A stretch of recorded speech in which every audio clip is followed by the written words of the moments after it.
연필이 있으신 분들은 마하나임이라는 이 부분을 좀 언더라인 하시길 바랍니다.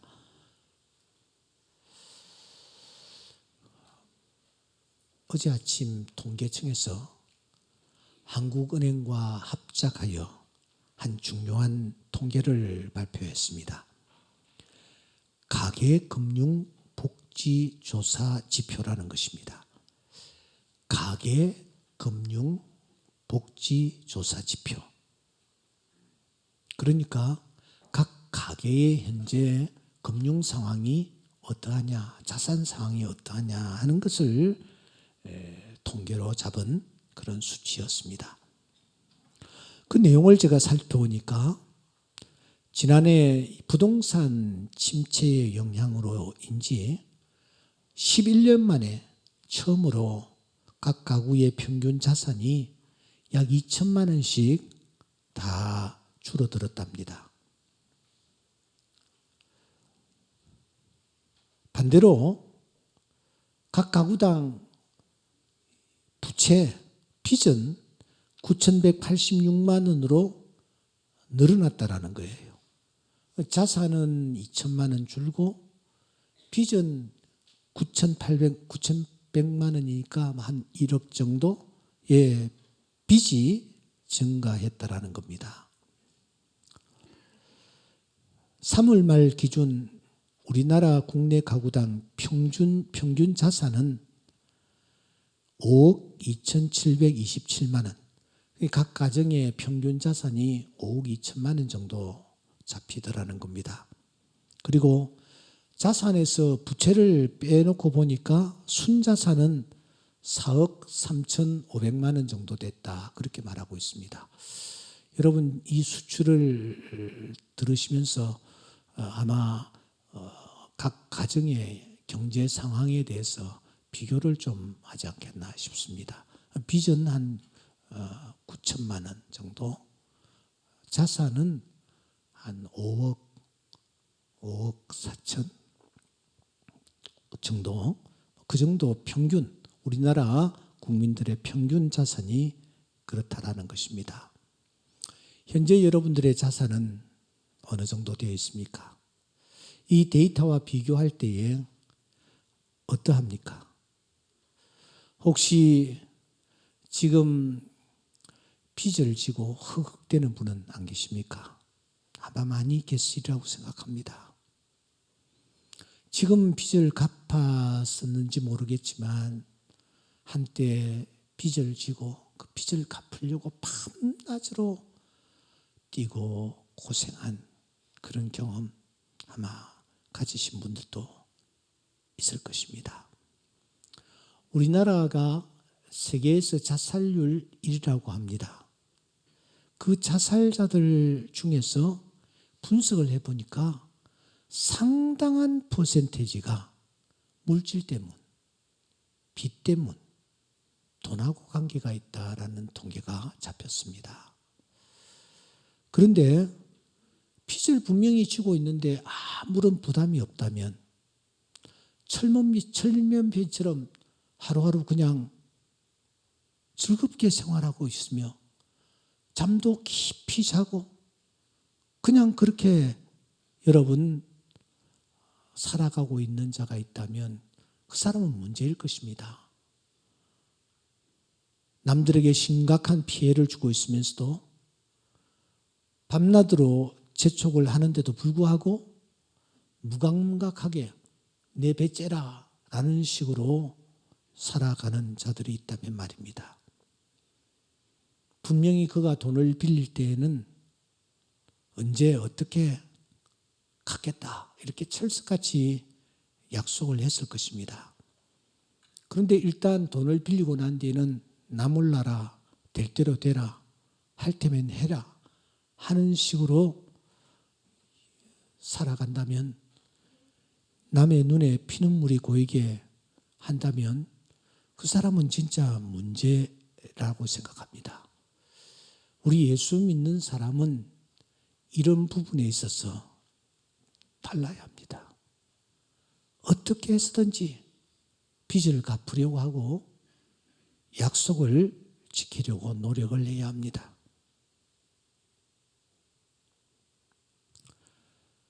이런 보도가 있었습니다. 한 70대 노인이 40여 년 전에 현금 23만 원을 누군가로부터 빌렸습니다. 녹번동에 사는 장일감 씨라는 분입니다. 이분이 가까이에 있는 정모 여인에게 현금을 그렇게 빌린 것입니다. 그런데 그 직후에 빌려준 그 여인이 세상을 떠났습니다. 그러자 이 장 씨는 얼씨구나 그렇게 하지 않았습니다.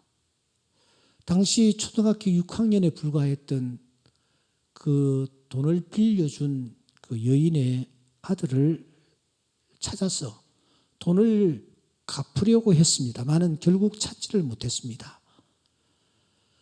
이 사람은 돈을 갚지 못한 그 죄책감에 40여 년 동안 괴로워했습니다. 그러던 이 장 씨가 얼마 후에 40여 년이 지난 후에 서울 서부경찰서를 찾았답니다.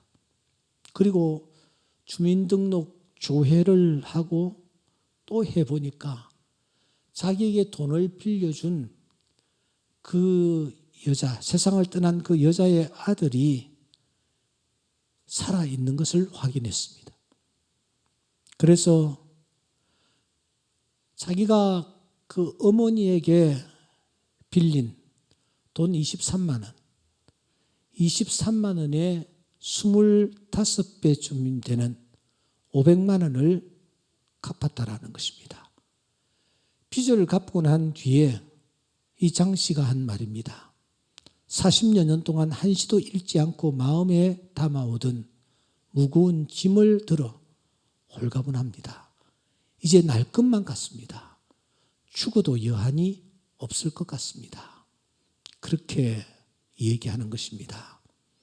여러분, 이것이 바른 자세입니다. 그런데 오늘 제가 이 빚 얘기를 좀 하려고 합니다.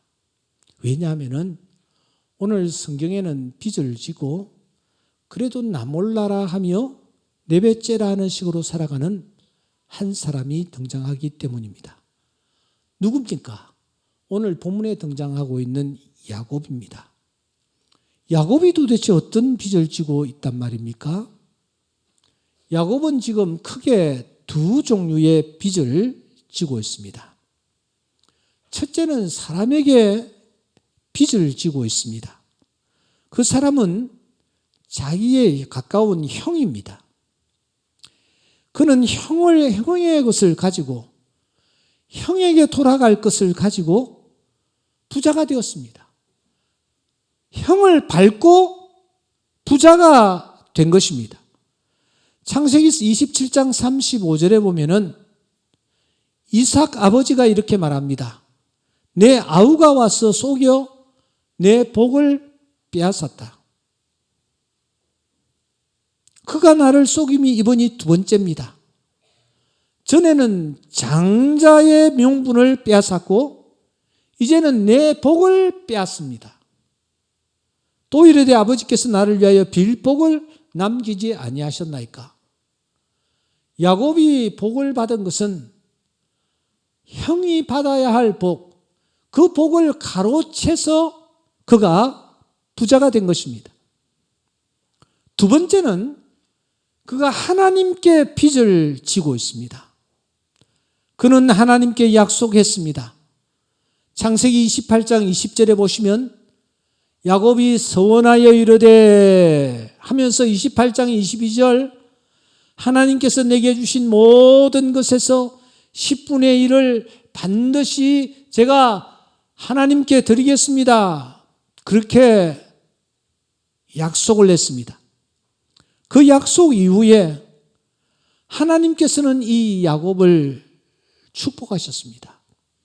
가정을 축복하셨고 자녀를 축복하셨고 특별히 물질의 축복을 그에게 주셨습니다. 이 정도 되면은 그는 이렇게 고백해야 합니다. 내게 주신 모든 은혜를 내가 여호와께 무엇으로 보답할꼬 하는 마음을 가져야 합니다. 그런데 그렇게 은혜를 입었음에도 불구하고 그는 그런 마음을 마음속에서 제거해버리고 애써 떠올리지 않으려며 살아가고 있습니다. 영적인 그의 부분은 점점 무뎌졌습니다. 그가 하란에 머문 20년 동안을 살펴보십시오. 한 번도 그가 하나님 앞에 10의 1을 드리겠다고 약속했던 그 하나님과의 약속을 지킨 적이 없습니다. 흔적을 찾아볼 수 없습니다. 물질을 모으면 모을수록 그는 아깝고 탐이 났던 것입니다. 그래서 그는 하나님과의 약속을 그냥 애써 멀리해 버렸습니다. 그런 세월을 이 야곱이 살아왔습니다. 그런데 그러던 야곱이 오늘 1절에 보시면 이런 태도를 취합니다. 야곱이 길을 가는데 하나님의 사자들이 그를 만난지라. 야곱이 길을 갑니다. 어디로 갑니까? 어디로 향하고 있습니까? 가나안입니다. 가나안으로 향하고 있습니다. 야곱이 가나안으로 향하는 이유가 무엇입니까? 혹시 에서가 자기를 죽이려고 하는 그 감정이 풀렸다라는 사실을 알았기 때문일까요? 에서가 지금 어떤 감정을 가지고 있었을까요? 세월이 흘렀으니 미워하는 감정도 사라졌겠지. 피는 물보다 진하다고 하지 않는가? 그래서 야곱이 형을 만나려 떠났습니까? 단순히 우리는 이렇게 쉽게 생각할 수 있습니다. 하지만 우리는 에서의 감정이 어떠했는지를 체크해 보는 것은 그렇게 어렵지 않습니다. 창세기 27장 43절에 보시면 그의 어머니가 야곱을 보내면서 이렇게 얘기합니다. 너 하란으로 가서 내 오라비 라반에게로 피신해서 형의 노가 풀리기까지 몇 날 동안 그와 함께 거주하라. 내 형의 분노가 풀리면, 다 잊어버리면, 내가 형에게 행한 것을 잊어버리면, 그 다음이 중요합니다. 내가 곧 사람을 보내어 너를 거기서 불러오리라. 내가 곧 사람을 보내리라. 어머니 리브가가 야곱을 피신시키면서 한 말입니다. 지금 에서는 야곱을 죽이려는 사리를 가지고 있습니다. 왜냐하면 자기의 것을 다 가로챘기 때문입니다.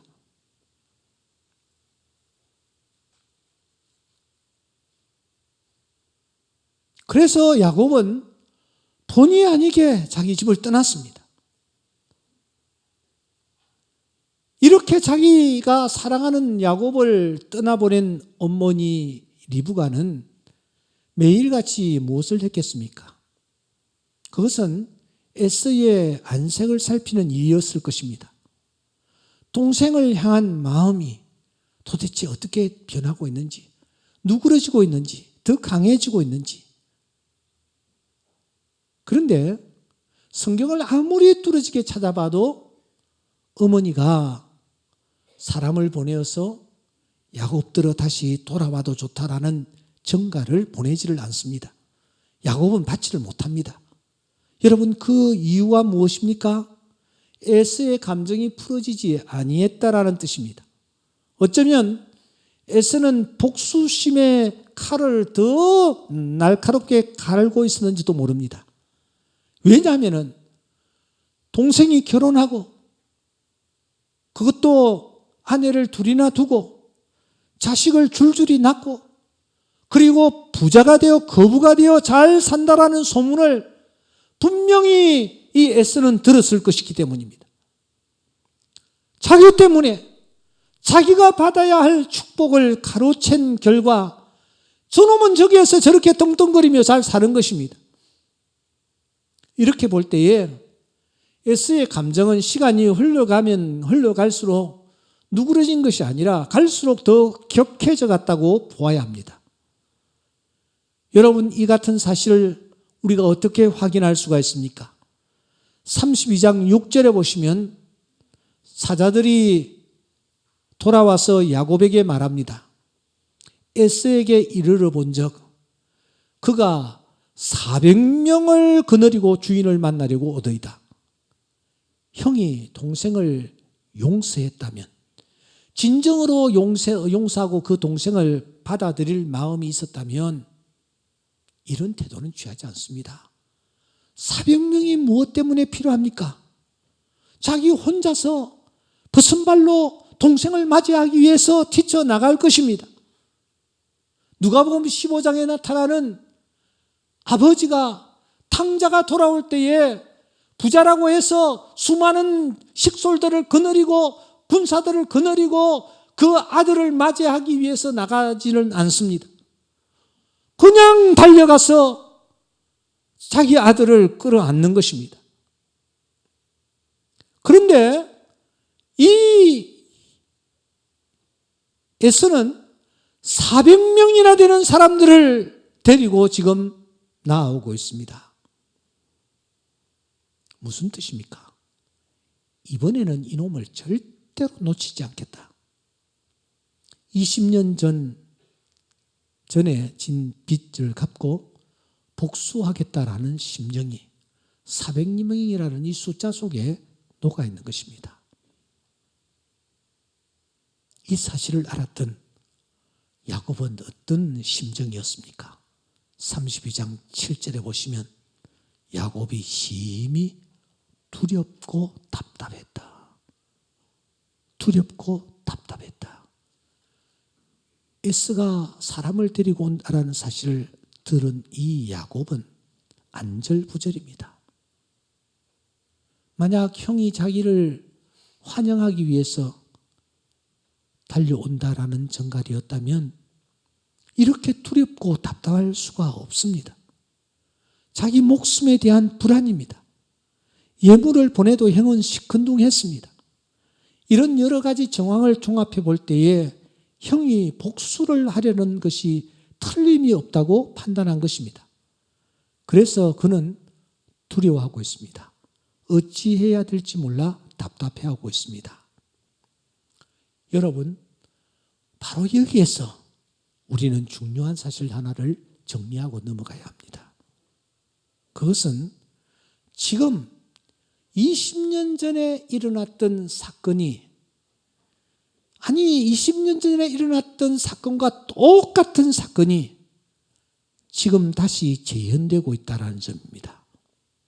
보십시오. 등장인물도 똑같지 않습니까? 에스와 야곱입니다. 그때에도 에스가 야곱을 죽이려고 했습니다. 그런데 지금도 그 에스가 야곱을 죽이려 합니다. 그때 야곱은 이 사실을 알고 어떻게 했습니까? 자기를 죽이려는 에스를 피하여 멀리 도망을 쳤습니다. 똑같은 상황에서 야곱은 도망을 쳐야 합니다. 그런데 자세히 보십시오. 지금 이 야곱은 어떤 태도를 취하고 있습니까? 도망을 치지 않습니다. 자기를 죽이려는 형에게로 오히려 다가갑니다. 머리를 7번 숙이면서 무릎을 꿇고 그 앞으로 다가갑니다. 어찌하여 야곱이 20년 전과는 정반대의 행동을 하고 있는 것일까요? 오늘 여러분들과 나누고 싶은 핵심이 바로 이것입니다. 우리 1절을 다시 한번 읽어봅시다. 시작. 야곱이 길을 가는데 하나님의 사자들이 그를 만난지라. 한 번 더요. 시작. 야곱이 길을 가는데 하나님의 사자들이 그를 만난지라. 본문을 자세히 보십시오. 주어가 두 개입니다. 앞부분의 주어는 야곱입니다. 그런데 뒷부분에 또 주어가 등장합니다. 하나님의 사자들이 또 주어로 나타납니다. 이 문맥이 매끄럽게 되려면 야곱이 그 길을 진행하더니 그가 하나님의 사자들을 만난지라가 되어야 합니다. 그런데 이 번역은 제가 살펴보니까 정확하게 번역이 잘 되어 있습니다. 야곱이 길을 가는데 하나님의 사자들이 그를 만난지라. 사랑하는 여러분, 야곱이 지금 가나안으로 나아가고 있습니다. 그런데 가는 도중에 그가 하나님의 사자들을 만난 것이 아니라는 거예요. 이 문맥은 하나님의 사자들이 야곱을 만나 주었다라는 뜻입니다. 무엇을 뜻합니까? 겉으로 볼 때는, 인간의 눈으로 볼 때는 야곱 스스로 능동적으로 가나안으로 향한 그 길을 진행하는 것처럼 보입니다. 하지만 그게 아니라는 거예요. 야곱은 지금 자신의 의지로 그 길을 향하여 나아가고 있지 않습니다. 자신의 마음 중심에는 지난날처럼 형의 칼날을 피하여 도망을 치고 싶은 심정이 가득 차 있는 것입니다. 그런데 지금은 아닙니다. 누군가의 강권적인 간섭하심에 이끌려서, 아니 떠밀려서 가기 싫지만 어쩔 수 없이 그는 떠밀리듯 그 길을 향하여 가고 있다라는 말입니다.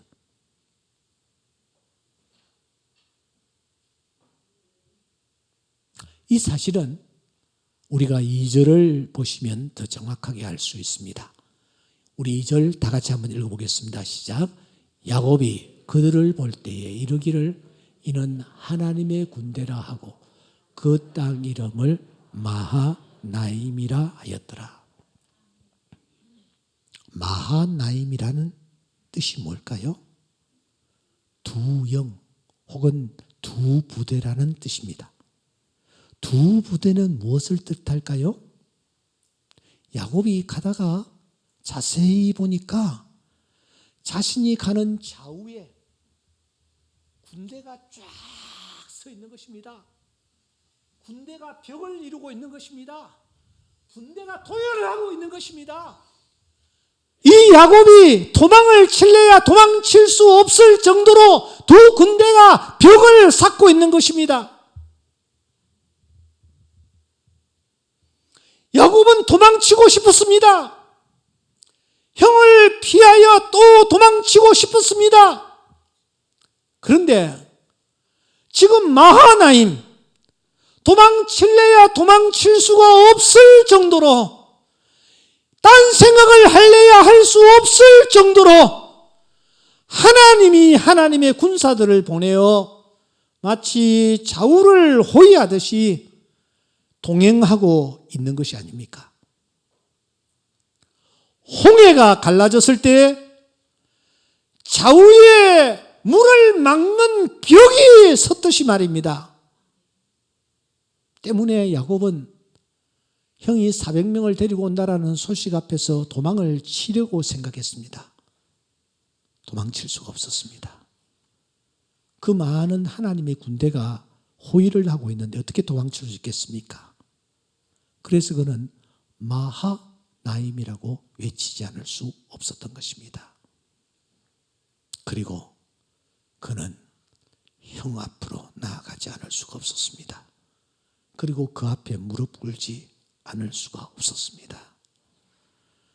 지금까지 하나님은 이와 같은 방법으로 야곱의 생애에 깊이 개입하셨습니다. 힘들고 어려울 때마다 그를 도와주시고 그를 보호해 주셨습니다. 나뭇가지를 우물가에 세웠을 때에 어떤 일이 일어났습니까? 자기가 데리고 있는 것은 전부 흰 양. 그런데 자기의 소유는 얼룩덜룩한 놈이 나야 해. 여러분, 그때에 하나님이 어떤 은혜를 베푸셨습니까? 자기 눈에 보이는 것은 흰색인데 태어나는 것은 얼룩덜룩, 얼룩덜룩, 얼룩덜룩, 얼룩덜룩. 이때는 여러분 아멘이라도 한번 하세요. 그래서 그가 거부가 되지 않았습니까? 하나님의 은혜인 것입니다.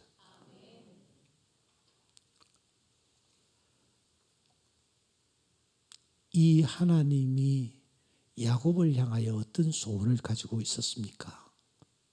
여러분, 창세기 28장 15절 다 같이 읽겠습니다. 시작. 너를 이끌어 이 땅으로 돌아올게. 하나님의 뜻은요, 야곱이 화려한 하란에 머무는 것이 아니었습니다. 하란은 어떤 곳입니까? 대에벨 제국의 수도입니다. 화려함과 부유함의 극치였습니다. 오늘날 저 미국의 뉴욕이라고 생각하면 될 수 있을 것입니다. 그런데 하나님의 뜻은 하란이 아니었습니다. 가나안 땅에 머무는 것이었습니다. 그런데 야곱은 그냥 어쩌다가 그가 하란에 들어가 정착을 하며 생활을 했습니다. 자식들도 순풍순풍 낳고 재산들도 엄청나게 모으고 그곳에서 화려한 생활을 하다 보니 그는 전혀 돌아갈 기색을 하지 않았습니다. 하란 그곳에서 재산 모으고 아내 거느리고 자식 키우는 재미에 푹 빠져서 가나안으로 돌아갈 계획을 전혀 세우지 않는 것입니다. 이런 야곱을 하나님은 그냥 두시지 않습니다. 그에게 강권적으로 역사하기 시작하시는 것입니다. 잘 지내던 사람들과 주변 인간관계가 뒤틀리기 시작합니다. 잘 지내던 처가의 가족들과 불화하는 일도 일어납니다. 급기야는 생명의 위험까지 느낍니다. 아내였던 라헬이 아버지의 드라빔을 몰래 훔치는 사건까지 터졌습니다. 밝혀지면 큰일 날 일입니다. 이렇게 하나님은 야곱이 하란에서 멋진 생을 살아가려고 할 때에 그의 삶의 보금자리를 흩뜨러뜨리셨습니다. 마치 독수리가 새끼를 훈련시킬 때 보금자리를 흩어 그곳에 더 이상 머물지 못하도록 하는 것 말입니다. 신명기 32장 11절에 보시면 마치 독수리가 자기의 보금자리를 어지럽게 하며 자기의 새끼 위에 너풀거리며 날개를 펴서 새끼를 받으며 그 날개 위에 그것을 엎는 것 같이. 무슨 말입니까? 하나님이 지금 이 야곱의 삶의 보금자리를 어지럽게 하는 것입니다. 허투루뜨리는 것입니다. 나오미도 마찬가지였습니다. 나오미도 저 모압에 가서 한번 잘 살아보려고 했습니다. 그런데 보금자리가 막 흩어지는 거예요.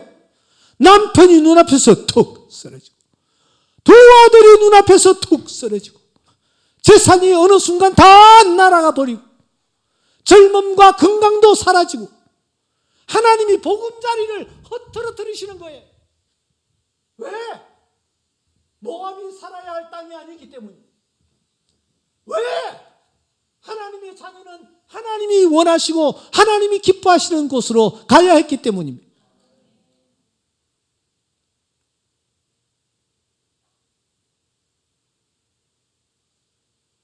그래서 야곱은 지금 어쩔 수 없어 가나안을 향하여 그 길을 진행하고 있는 것입니다. 누가 주도적입니까? 야곱입니까? 하나님이십니다. 하나님입니다.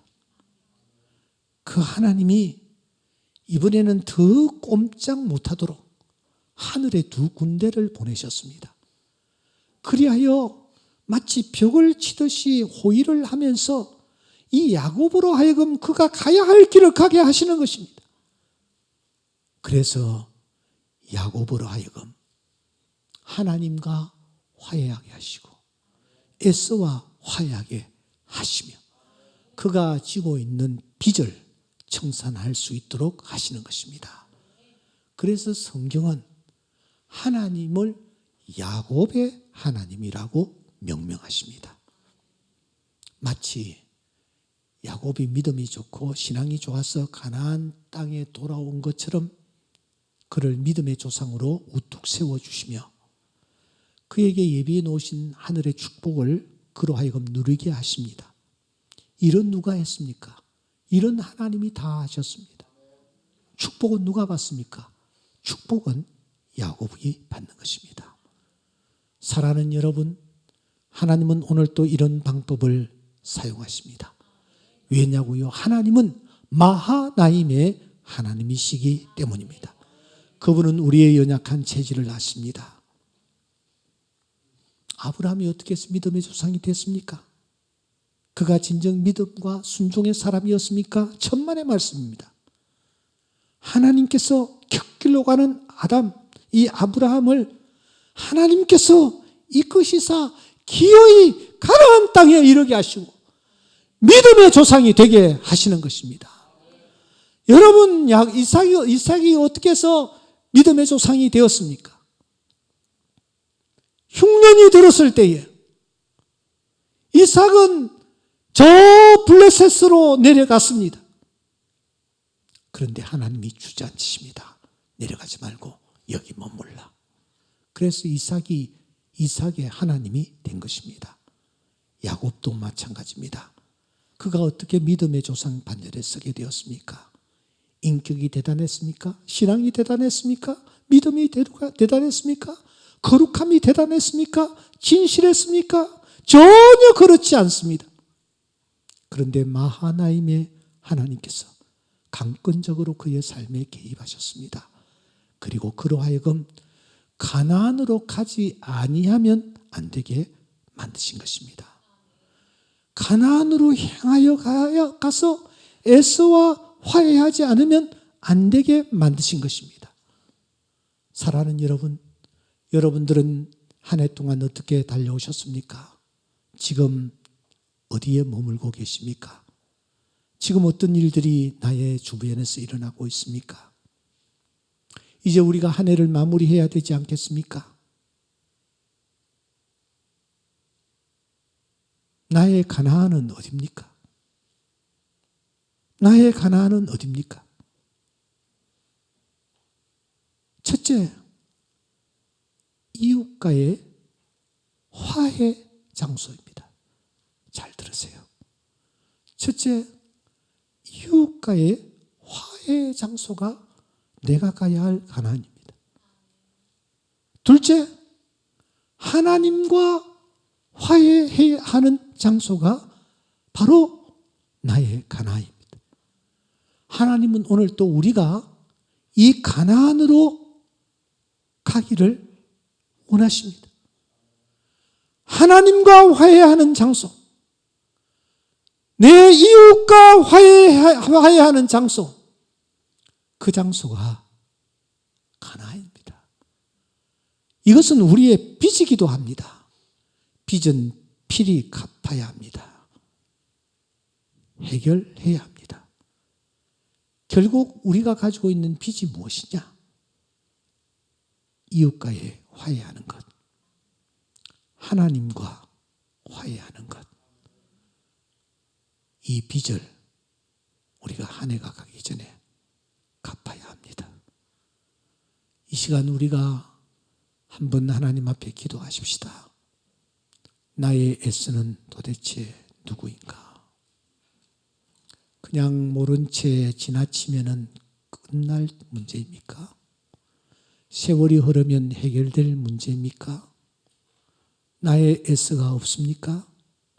여러분 가까이에 지금 세월이 많이 흘렀음에도 불구하고 그냥 덮어놓고 지나는 나의 S가 없습니까?